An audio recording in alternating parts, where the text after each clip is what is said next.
everybody. Welcome back to the podcast. This is Jamie, and I'm excited to dive into all the juicy topics around masculinity, femininity, men, relationships, all the things that basically my audience just fucking loves. So we're going to dive straight in. Do you want to give us a quick intro, who you are, what you do, and like anything that's really exciting that's happening in your life right now that you feel like you want to celebrate? Sure. First off, thank you so much for having me on the podcast. Feminine as fuck. Let's fucking go, Monica. I'm super excited. So I guess I'm going to try to be masculine as fuck over here on my end to please kind of, do. complete everything. But thank you so much for having me on. I'm excited to kind of jam with you and share what little bits of knowledge I may have to your audience. So my name's Jamie, obviously, as you said. And in terms of like what I classify myself, I guess kind of like a divine comedian or a relationship and transformation coach is kind of what I say. Whenever it comes to like what you classify yourself as, I'm always like, I have fucking no idea. You know what I mean? Because it's always changing so much. But essentially just like transformation, helping people in relational containers, ultimately opening up to their power within themselves, and then how that translates to, being in a relationship with someone else. I would say the biggest thing that's in my field right now is, I mentioned you off the air, but this idea of divine union, because I've basically gone through this fucking crazy experience, as I kind of told you briefly, with my back the past 16 months where, I haven't, my back's been going through all these issues, and I've basically been working through so much ancestral kind of trauma, and I've just been rendered utterly incapacitated, haven't been able to do a lot in terms of physical activity. And it's kind of like the divine is just trying to fucking deep throat and gag me kind of all the time, and I kind of don't have a choice in the matter. And so by, I guess, way of not really asking for it, I've kind of been brought into this space where, I'm having to face my demons, but it's also opening me up to my own kind of divine within myself. And so this kind of divine initiation, I guess is the best way to call it, is what's really present in my field and kind of what's been kind of brewing in my life. Love it. Love it. Okay.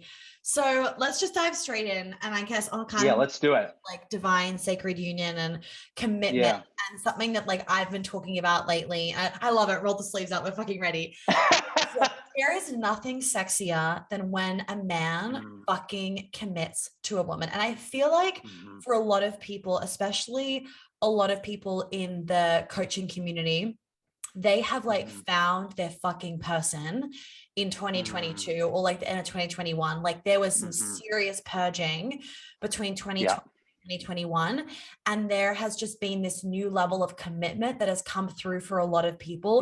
They're wanting to commit, and they're only now available for somebody else that wants to fully commit to them. And the commitment isn't in like a white boring picket fence thing. It is like a fun, I want hot sex for the rest of my life, like fuck me when you get home, like dinner turns into sex kind of for the hot relationships, right? And for the healthy sexy relationships. So I just kind of want to jam on how sexy it is on a female side for when a man fully commits to a woman. And what does that take for a man? Like what will get him there, and what does it take for him to be in that space and to claim a woman like that? Totally. So it's emptying the vessel. So it's not emptying his fucking load, emptying his fucking cock of all his, semen or whatever. It's emptying his vessel of ultimately karma, charges of karma. So what we're seeing like collectively is, it's basically being mirrored individually within us. And we're going to see a lot of divine babies. We're going to see a lot of divine couples, because basically what's happening is we're at a threshold where karma is being revealed. Everything that's happening in the world is basically karma coming to the surface. And what happens when karma comes to the surface? You either, let your life burn, which is a lot of what's happening, or you find your heart. You find your heart in a deeper way. And so we kind of have those two paths to go down. We can stay the same and our life can get harder and we can burn, or we can move into a new energy frequency or a new imprint. And the kind of collective consciousness is kind of prompting this individually within people. And so to answer your question about what does it take for a man, it is karma course correction, ultimately emptying the vessel so that he's free. So when a man is now completely and utterly free, now he's able to give his love as an offering. He's able to actually choose someone. So like what brings someone clarity, right? What allows someone to have the clarity to be able to commit is they have to have this deep fucking inherent trust in themselves that they're so connected at themselves that they can actually penetrate that energy from a place that doesn't have any energetic leaks, that it's completely ferocious, it's not ambiguous or any of that.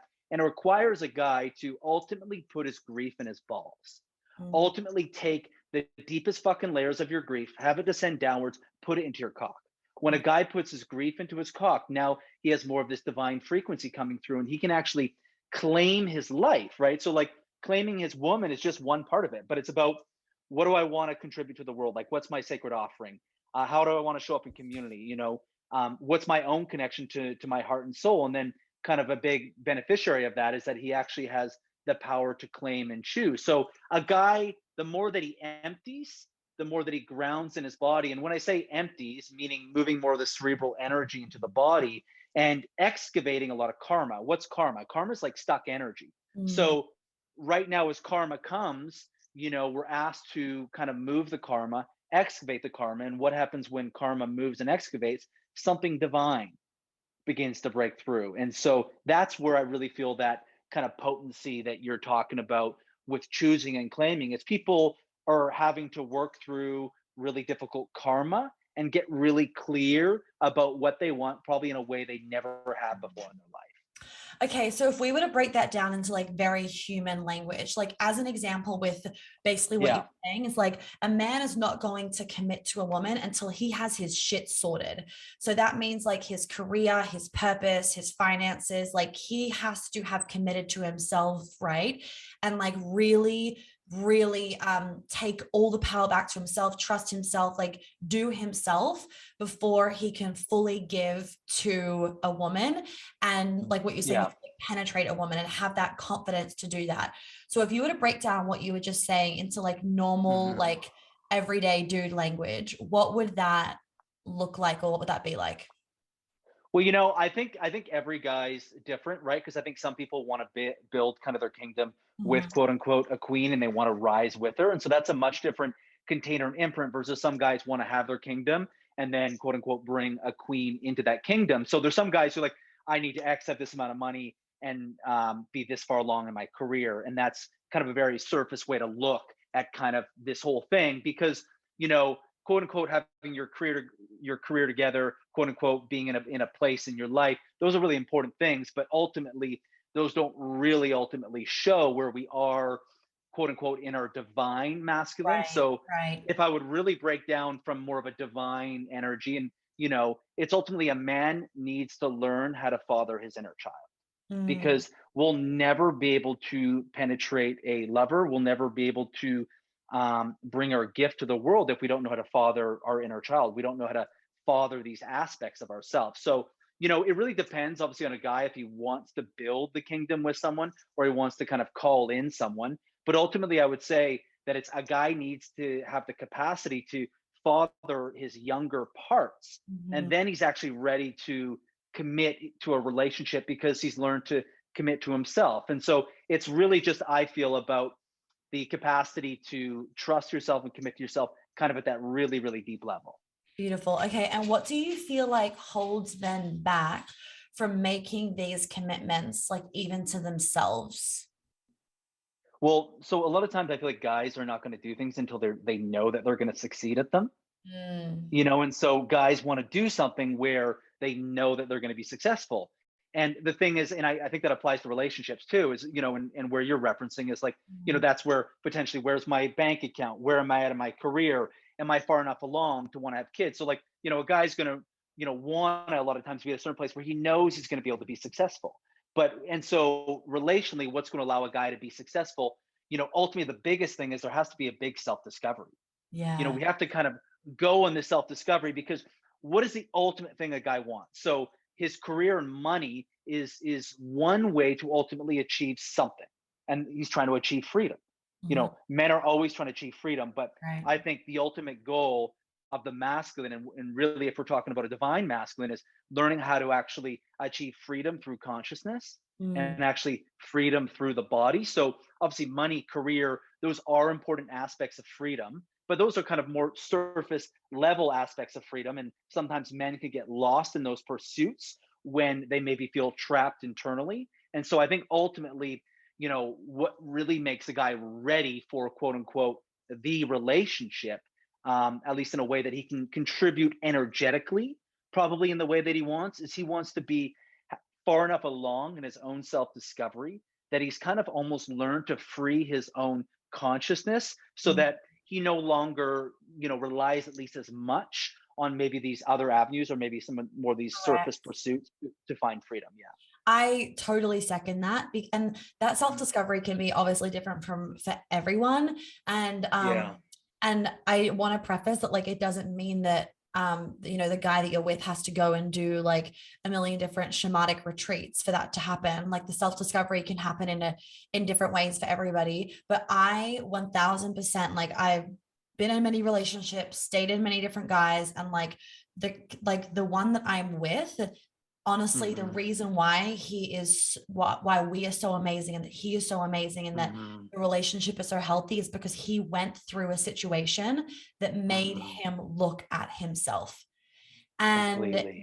he did not go and do like heaps of like personal development things and read a million books. It wasn't like that, but it made him Yeah. reflect and look at himself and get Completely. to know himself better and Yeah. realize what was important in life. And that Yeah. is so important for everybody to do. Hmm. But then I Hmm. definitely can notice that it's his ability to energetically commit to the Hmm. relationship and contribute to the relationship, not just on a Yeah. physical, like, I'm a dude in a relationship kind of, like, he's not just like Hmm. there as the masculine, like, he penetrates me not just Yeah. physically, so energetically, and we are so in tune with each Yeah. other. And I'm Hmm. like, yeah, 100%, it's that like self-discovery piece. Completely. And like what's the birthplace of love? It's always death, Mm, right? So mm, as we're talking about what allows a man on the masculine and what allows him to be free, it's ultimately the prerequisite of death. And so a man's capacity to love, his capacity to penetrate is going to be directly proportional to how well he knows internal death. Because mm, death is always the birthplace of the divine. And again, the guy doesn't have to be, going through all this trauma. He doesn't have to be in personal growth. It could be going through a divorce. It could be, losing a business. It's just something, as you say, that requires him to ultimately look at shadow, to ultimately be humbled, to experience some sort of internal death so that he can now be born anew and ultimately have to find himself. And, the energy exchange, it's always energetic, right? mm. Like, what are we talking about? The mask, and we want him to energetically initiate or be able to penetrate and kind of create a container with his energy. And so a lot of that is a man's ability to find vitality and find life force through death, so that now kind of the energy that we offer and the energy that we can create from is something that's really deep and embodied, and it really comes from something soulful. And now through the death that guy went through, he has the capacity to always fucking free himself, and so he kind of in turn doesn't need those other avenues quite as much. So you were just talking, I can't remember the exact word that you used, but you were just talking Yeah. about like, it's just basically in my brain, it was like, how these days, and not even, I shouldn't even say these days, but like men can really get on this like give, give, give. And then even with sex, it's just Hmm. like finish, finish, finish, finish. And they deplete themselves all the time. And Hmm. you're talking about life Hmm. force, and they don't have a lot Hmm. of life force energy. You are so the Hmm. person to go on the conversation of Hmm. having sex, like men having sex and not Hmm. finishing all the time. And on the note of Hmm. energetic, like, I have explained to men before that I've dated about the whole Hmm. concept, and they're just like, that is a load of shit. Like, to them, and it's been the wrong relationship also. To Hmm. them, there wasn't enough out of sex with them not finishing. Right. And like, Hmm. I've had that situation before of like, there wasn't enough out of the sex if I didn't finish. Right. But then when you're Hmm. in that divine relationship, we can Hmm. just not finish, and I don't give a fuck and he doesn't give a fuck, Hmm. because the energy exchange was like so much more Hmm. powerful. So can you just explain the whole thing for men to understand about them being able to have that much pleasure with sex and not finish, and why that's actually really good for their health? Yeah, and so, what you're kind of speaking to and alluding to, it's kind of this energetic frequency that when you're having sex, that it's almost like this, bliss or kind of pleasure that's totally encompassing the space, Oh, and so For a guy, a lot of the time, it's basically the amount of movement that he has in his body. Mhm. Because I've had times like with my partner where like I literally feel the fucking orgasm in my throat. Like I Mm. literally feel the fucking pleasure like in my throat and Mhm. like literally everywhere in my body. And it's, I'm not orgasming or anything, but I literally Yeah. feel Yeah. this bliss all over my Energy. entire body. Mhm. And so a lot of it's just like, what happens during sex is like so much energy is moving up and down the spine, right? So much energy is moving throughout the body. And so a lot of times when we're able to move energy in our body, that it can create this like all encompassing, bliss and flow and ease. And, obviously if the guy just finishes and, the woman's able to go kind of a million times. And, you know, I think of sex too. And the kind of the article that I wrote for you is like, when we're, Oh my in that God, that divine article, union by and the we're, way, I was reading it out loud, and my boyfriend goes, "Wait, yeah. have you written that about me?" And I'm like, "No, babe, that's just how good you are." That's amazing. I So love that. good. And so it's like what we're kind of witnessing is the highest aspiration of our power or our soul. We're kind Mhm. of witnessing where we want to be able to go. And so it's almost like our soul is being presented to us and like this is like the greatest imprint of our power, right? And so, I think the biggest thing in sex is the energy circulation is when we're Mhm. able to move so much energy and kind of hold all that energy in the body because I think it becomes difficult to hold all that in the body. But I think the more that we're able to move energy in our body, the more that we can hold these kind of orgasms that like are Mhm. literally our entire body. And, a lot of times for me, the most pleasurable things you're talking about are not even orgasming with No. my partner. It's literally just like being and the presence in the moment. Yes. And it's like literally feeling like this almost like a divine frequency that is literally encompassing Mhm. us. And I think when the sex is really great too, it actually becomes this ecstatic blueprint for our power and our totally unleashed Mhm. wildness. But it's also this incredible container for healing. So it's like our Yes. adult self is being blasted to the moon, and our younger self is also being held in certain ways. So that's when I think you're having really transformative sex, where it's healing you and Yeah. expanding you into Yeah. like spiritual kind of transcendence at the same time. Mhm. And, I think it's important for a guy to learn to last longer, right? Yeah. To be able to expand that space. Ultimately, for a guy, it's be able to expand pleasure, joy, Yeah. ease, bliss in his own body. The more that he can actually expand those emotions and actually be in that experience, the longer he's actually going to be able to be with it before everything fucking comes shooting out. Right. And I think that's also like tying on to him like having that commitment that we were kind of talking about at the beginning of like Mm, wanting more, receiving more, mm, like being more and being committed to um like being committed to the relationship and to the mm, energy of what's happening with sex rather than mhm, just like, oh, we're just here to have an orgasm and just like get a job done. That is mhm, really like low frequency. It's like, no, if you want an amazing relationship, sex is not about just having an orgasm. Like sometimes we need to get off, so like it is, but if you're in an amazing relationship, like I'm sure you agree with me, Jamie, like it's the actual mhm, intimacy of it that is like mhm. the best bit. Like I don't give a fuck about the orgasm. It's just like I just want Yeah. your naked body touching me and on Mhm, me, and I just want to be mhm, like so I want you to be inside of me because I need to be that mhm, close to you. And like I wish that mhm. we could merge even closer because that's the like divine union, right? Where it's just like you become one. And Completely. I totally agree with what you've said about some people might not understand when people say like sex can be healing. It's like, how the fucking sex can be Mhm, healing? But like when you're having sex with the right person, it is such a healing experience and it is such a healing container for you to be able to, like, as a mhm, woman, for you to be able to let mhm. go and receive. And I mean, tell me about how it's healing for a man. I'm not going to put words in your mouth. Yeah, and so, a great as you're talking about this really, really great sex, and, at the beginning, we were talking about this clarity and commitment. Like, that clarity and commitment in the beginning and the energy that you kind of bring to the Mm. relationship to begin with is gonna set the table for what type of sex that you're gonna have, particularly if you're gonna have really connected sex. So, if you wanna talk about it, like, what is the energetic frequency that you approach the relationship with? Love And that. if you have a masculine feminine dynamic, in the beginning, was it the guy who kind of claimed her? Was it the guy who kind of pursued her? Was it the guy who's like, fucking you? I want you. You're the one that I want.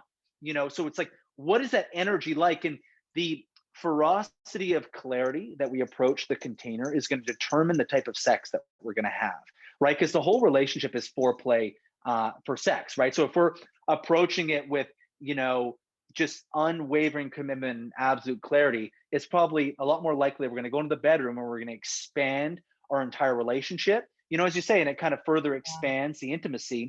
And, for me and, my life and my relationship is ultimately, like, sex for us represents as I talked about, but like an imprint of where we want to go with our power. So it allows me to be in the space of really directing and initiating, and her to receive. Obviously, like, I receive as well, but it's basically like, oh, this is our absolute power. This is a place where we can play with, in this container of different roles, of allow me to go into a power that I've been scared to go into, right? So it's to utterly fucking obliterate her in a loving way that's really, really safe. Obliterate, please. For her to be so fucking, to ooze into a puddle of bliss, and like completely surrender.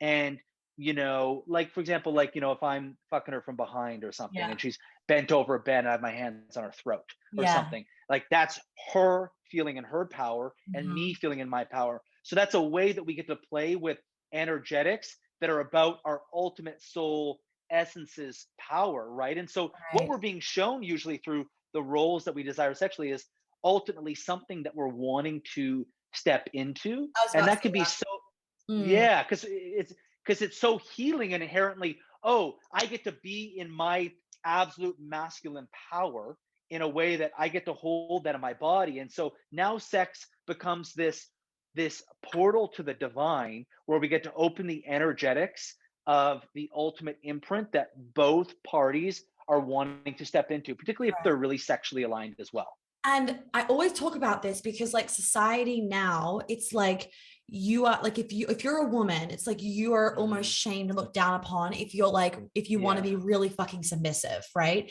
And if you were to say out loud as a man that you wanted to, like, obliterate your woman, you would be seen as a predator.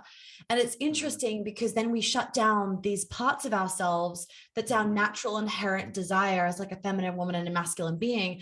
So we let them come out sometimes in not healthy ways in the bedroom, but it's always telling you, like, the way that you want to be fucked in the bedroom, actually how you want to live your life. And you need to give yourself permission for that. Like, sub-dom isn't just for the bedroom. It should be for, like, when you're in the fucking grocery store and making dinner at home. Like, it should not just be for sex. That's kind of showing you how you want to be in your relationship and how you're desiring to feel. And then you need to bring that into your everyday relationship. Completely. Like, all the time I talk a lot about this in my Instagram posts and different things I work on. And I'm criticized by some women saying, like, it's so offensive and all these things. And, I'm talking about most often my relationship, where this dynamic puts my partner into her absolute fucking power. So as I'm being criticized, ultimately it's criticizing her for what her desires are and what actually makes her feel potent and powerful. And the thing is, we need to understand what makes us feel potent and powerful. Maybe it isn't being railed by our partner, or maybe it's being more in control, and that really turns us on. So, but it's about recognizing whatever it is that we yearn for, which ultimately is that source essence within us, which ultimately is like the part of us that really, really wants to come through. And the big difference is that, as you say, oftentimes what happens with people is they explore these dynamics without emotions. And so I think a lot of times that's the unhealthy ways we explore these energies, where we don't bring emotions into play. So we're almost compartmentalizing. We're compartmentalizing these sexual fantasies or this imprint that I want to go into with the emotional aspect. The portal opens when the ecstatic kind of sexual fantasies and the imprints that we want sexually merge with the emotional. So now what happens is the heart and the genitals are connecting. That's what you open up the body, rather than, kind of compartmentalizing the body of, like, my heart's here, I'm going to keep that here. My pussy or my balls are here, I'm going to keep that here. It becomes one union where everything flows, and now sex becomes a circuit. Sex becomes a circuit where the two bodies come together. They open up a portal and a channel to God or whatever. And that's when the merging of what ultimately puts you in that power that you've been afraid of And usually our power is the thing that we're most afraid of. It's the Mm, thing that we're most scared of. And for me, I have a masculine essence, and it's very much that I want to be directive, I want to be potent, I want to dominate in a healthy sort of of way. And course. that's not just in the that's not just in the bedroom. It's with my purpose. I want to Mhm. penetrate people with my words, with my Mhm. purpose, all these different things, right? And so through my own experience, what I've witnessed is that when the two merge, when the sexual and the emotional merge, is when the portal opens. Mm. When you bring both those two things together. I love it. And even what you were saying about like just people giving themselves permission to live in their truth Yeah. and just be like Yeah. have sex the way that they want to have sex. And what you're talking about with your partner, it's like also, I know we kind of mentioned this at the beginning, but that can even change. And you might not want to, be having like BDSM vibes one day, and you might want to like really have intimate love making. Mhm. And people won't give themselves permission to listen to what their body is craving because they're so used to like shutting it down and doing something the way that they Mhm. should do something versus Yeah. listening to what their like soul is craving in that moment.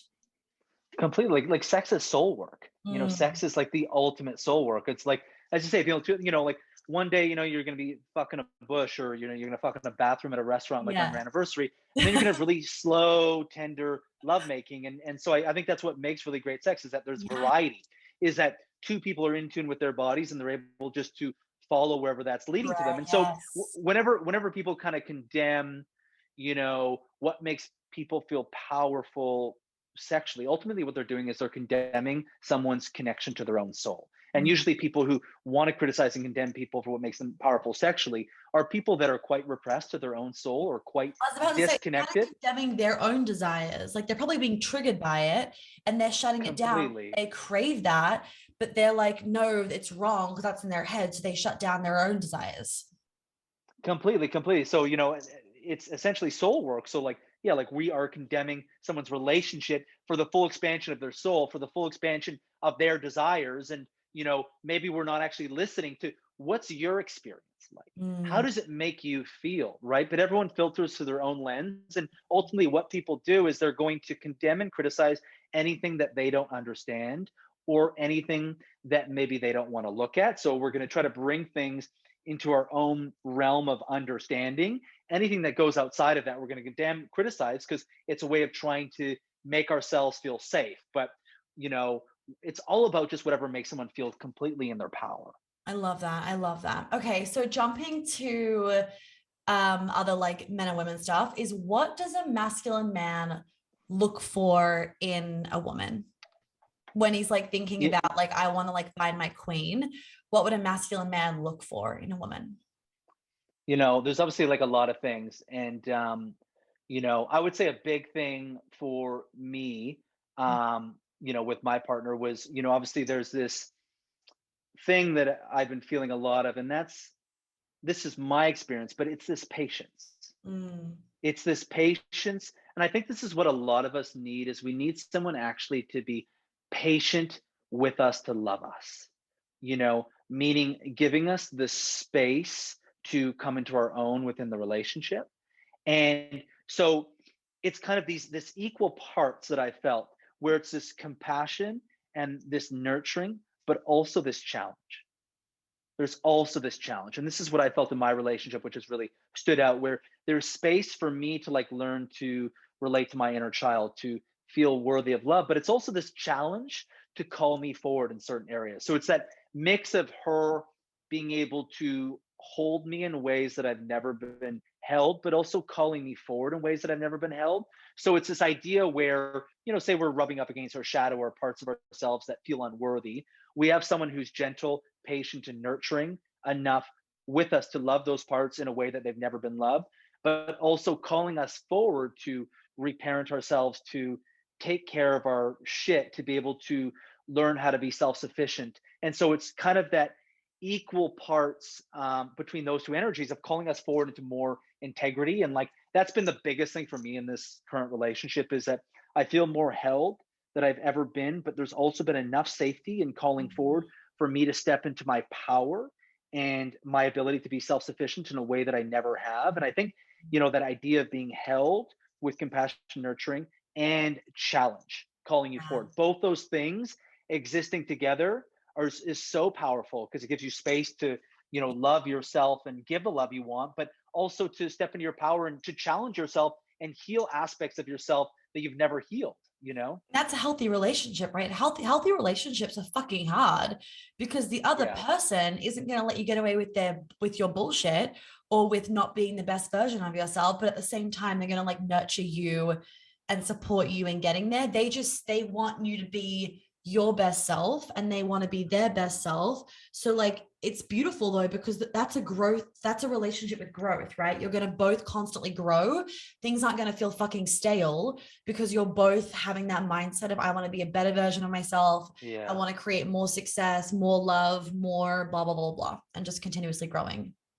Completely. And I think allowing it to be imperfect and messy, Oh and yeah. because we can move into relationships and have these expectations of people to being a certain way. And I think there's nothing more romantic than going on this lifelong journey with someone where both of you individually are becoming and learning how to be your best selves. And Mm, so that really requires a relationship that ultimately has the safety for that growth to happen through space.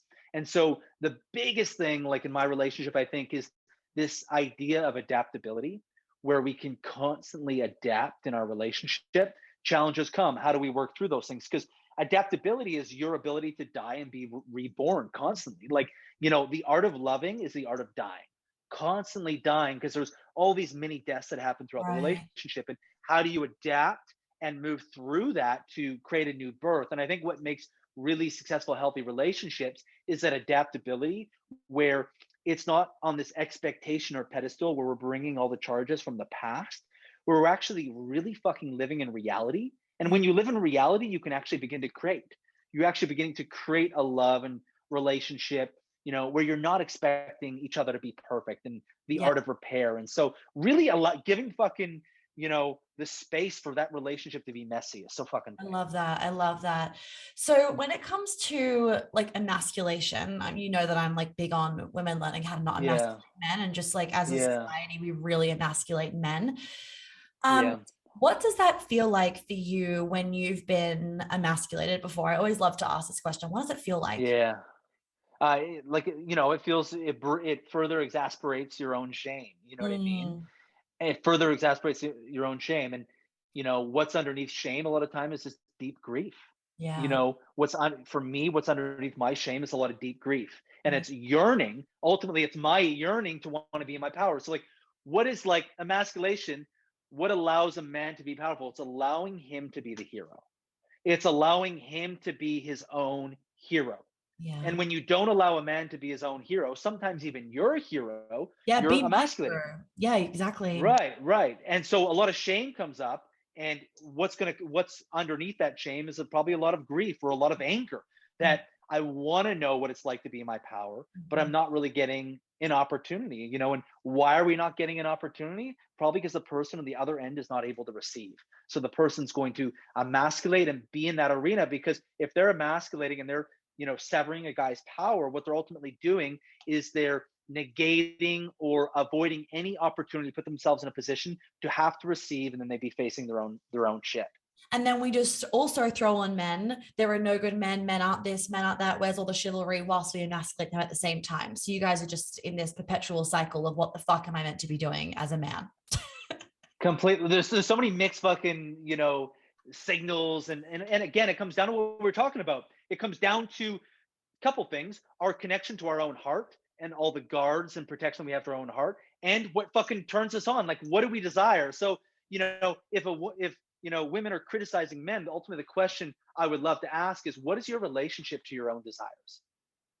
Because how much of your critique of men is actually about your own disconnection or potentially repression to your own desires? Because Correct. if someone's living in their power, the potency of their own desires, what's going to happen? They're going to be connected to their heart. They're going to be connected to their bodies. They're going to have a power with mentality. They want to help people rise. So what they'll do is, rather than criticizing what men are doing wrong, how can I better support men to step into their healthy power? That's what someone from their power is going to do. So when Yeah. people are quick to criticize, it's someone that's always disconnected to their own power. And on that note, what is one of your favorite things to hear from a woman that just makes, whether it's the one, like whether it's the woman that you're with, your lover, or whether it is just like even me, like someone that you're in a platonic relationship with, what would be one of your favorite things to hear from a woman that just makes you feel like such a man? That you're powerful. You Mm. know, like for my woman, it's like I desire you so much, like I'm wet for you. You turn me on. Oh, You know, and like I have like a whatever, like running just list. I like keep a checklist of like all the ones that I say that just gets them going. yeah, it's just like, oh my God, you're so fucking sexy. Like you turn me on. And it's like, what? Like really? I do, but like it feels so good. And like, outside in platonic or whatever, it's when someone's like, you're a powerful human or Mm. you're like a powerful man. Like, if I were to hear that on Instagram, someone's like, oh, you're a powerful being or something, like that makes me feel really good. But like when my woman's just like, oh my God, like you're so sexy, or I want you, just like we all Oh, want to be wanted. We all want to yes. be wanted. Yes. Yes. I love that. Okay, cool. So, last question then. This is a juicy one. Are we How, already at the end? Holy shit. how we've been jamming. I've loved it. I How want to keep talking, we can keep going. I got a French lesson in a little bit, but we can keep going. Well, how, like, tell me, this is a really big topic of mine, is Yeah. how do masculine men actually make society safer? Because there's a whole illusion that like men make society unsafe, and that is just that's the fucking opposite. Yep. Masculine men make society safer. How do Yeah. you believe that is the truth? I think it's a fucking fact. If you look at it from a biological level, it's actually a fact. But yeah, jam on that. Right. So cock heart energy. So, cock heart, like this idea where you're merging the genitals and the heart, Mhm. right? And so ultimately, how do men make society safer? Men feeling safe to be in their power, Mm. and men finding their power through internal death. So Mhm. this idea where ultimately we have to, and that's a very big concept. But so I think to kind of how you ground that into maybe a bit more relatable is figuring out what healthy power is. What is healthy power? It's like, if we're going to talk about these of men with, sexual assault. I don't want to get into any of that stuff, but this idea where how do we connect our emotional world and like our sexual world? How, again, condemning those sexual fantasies, a man's in a relationship, how do you play with that in a safe way where he can explore that and is in a really, really safe container? So we need to create like a new imprint of like what being in your power looks like, right? Because if a man is in his power, he wants women to be powerful. He Mhm. wants everyone to be powerful. He Mhm. wants everyone to fucking rise. So a man that's not in his power needs power over, right? Because if a Oh my God, man's I not love truly, that pause. A man that's not in his power needs power over, completely, which is right? then where the unhealthy, because men are going to get power no matter how they get it. If Yeah, they feel suppressed, that which yeah, we're doing to them, that doesn't mean they're going to stop getting angry, or yeah, that doesn't mean they're going to stop trying to get power, because that's what yeah, drives them. Like they are directed beings where they yeah, need to go after what they want, like they're different to us, right? I love that. So if we take that away from them, that doesn't mean they're going to stop trying to get power. What that means is that it's like their biology will just take over, and then they will get right. the power in an unfortunately unhealthy way. Yeah. So, like, what is power over? It's a man suppressing his inner feminine. That's ultimately what a power over framework is. So men who don't want to see women in their power are men who are disconnected to their own feminine, right? So they're men who are living in their unhealthy masculine and are disconnected to their own feminine. So they don't want women to rise, right? Mhm. But a man who's balanced and alchemized between his masculine and feminine, which means that he's integrated, that he's kind of experienced difficulties in his life, he's been humbled, he's gone through internal death, to kind of balance his energy to meet his maker, to connect his heart and his genitals. Now he's alchemized, he wants people to rise. He Mm. wants people to rise because, And it becomes a power with framework where he wants everyone to be in their power, where how he shows up to women is going to be in a way, I want to see you rise. There's Yeah. so much fucking space for you. But a man that needs to take up all the space is a man who's threatened by power, because it's not a man who's truly in his own power. So he feels that if other people in her power, it's a scarcity power framework where if other people in their power, then I'm not going to be able to be in my power. But the thing is, there's space for everyone. There's I space for love everyone, and we all have a different signature and a different offering. And it's about kind of internally going inward to figure out what ours is and wanting people to rise. So that's why, like, when, if women are shaming men, right? It's this idea where, you know, men who are truly in their power are going to empower everyone around them, that. particularly women. And there's going to be so much space for women to blossom into the sacred greatness that they are. I love that. I love that. So we've been talking a lot about like divine, sacred union and all that stuff. Can you explain what that means, to you, what that means? And Yeah. kind of at the end, throw an explanation in there that's very like human, like a corporate dude would understand. Yeah. Yeah. So, like, and kind of the woo woo definition would be like, it's a relationship where we're finally creating. We're finally for the first time creating. And so what happens in divine is usually it's a course correction or an ending to karma, right? At least a lot of the heavy charges of karma. So always what people do to some degree is we're recreating relationships. This is why people get into relationships where the threshold for intimacy within their romantic container is probably pretty similar to their ancestors, to their parents, to where they come from. Potentially even really similar dynamics to, where they come from. And that's very much where we're, karmically recreating, right? And a divine relationship is this relationship where it's entirely unprecedented. We're Mm, in ground that we've never been for ourselves, for our ancestors, for our entire lineage. And we're essentially using our love to walk through a dark space with nothing but a torchlight, which is like our own soul and heart kind of guiding us. And so we're creating something entirely new that's never existed before. There's no kind of precedence for it. And so that's why, and we're healing in ways that we've never been able to heal. You could say that our shadow is being integrated in a way that it's never been integrated, and our light is being expanded more than it ever has. And so it's finally a relationship where our deepest karma, or the parts of ourselves that we've loathed, or have kind of run us as our shadow, are now finally able to be healed in a way they never have. And that usually comes down to there's so much safety in this new container at such like a deep soul level, that we're actually able to step into a whole new frequency. And so, like, how would you explain it to a fucking dude, like a corporate guy at the fucking boardroom? It's a very like deep soul relationship. mm. It's where like their souls are really, really connected. You could say, yeah, that's all I would say. It's a No, really I deep love that soul relationship. explanation of like of just like it's like you're walking in the dark, but your love is what's connecting you Yeah, guys, and like you will never let each other go when the hiccups come up that you don't know how to navigate because you've never experienced it before, because it's all so new, because you're not just redoing your parents relationship and that pattern.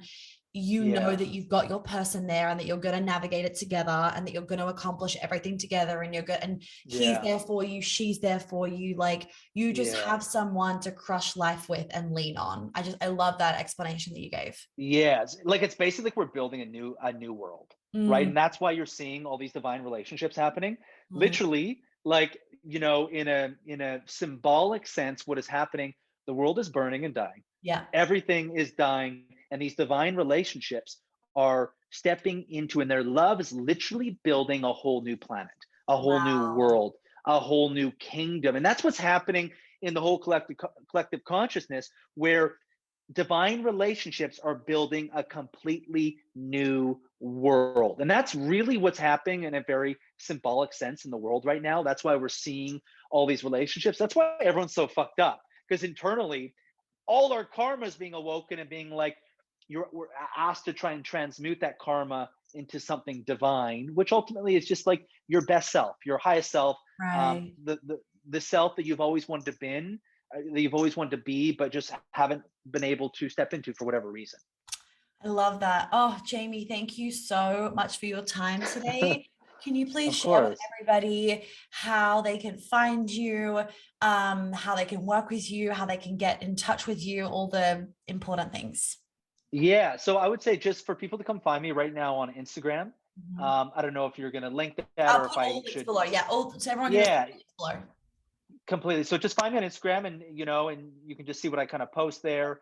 Okay. I have some different offerings that are coming out that are mainly for men. Yep. So I I know love that. I your got audience plenty of male is listeners, so that's good. yeah, yeah. So I have a group coaching offering that's coming through in the next few months for men. I'll just kind of leave it at that, but until I kind of share more details when that comes. But just check me out on Instagram. You can kind of get a flavor for what I'm about, what I write about. Some things are erotic, some things are funny, and Yeah, a lot everyone of needs to read the article that you wrote front edited. It was right. so good. And I feel Oh, like thank you. that put everything that we've talked about today in like words Mm, of just yeah, the relationship that we all want, and that it's available to us, that it's possible, what it feels like, the kind of intimacy that like what that intimacy feels like, and that sex feels like, and the permission yeah, to fully embody your desires, basically, that we were talking about today. Like the poem just yeah. shares that like to a fucking T. Oh, thank you so much. And like, I think it's just permission to be in our power. You know what I mean? Yeah. Like stepping into our desires. And that article was just permission to be in your power, whatever that might be. And I think we need to get curious about what allows other people to be in their power, because everyone has a different framework, but it's about figuring out what that is for us. And usually permission to be in your power is what opens your body, what opens your body and expands your vitality and life force energy. That is your divine pathway, or the pathway that allows you just to permission to be your highest self. Beautiful. Thank you so much, Jamie, for your time. I really appreciate it. Thank you so much for having me on, Monica. This was a blast, and damn it in a spot. Let's go.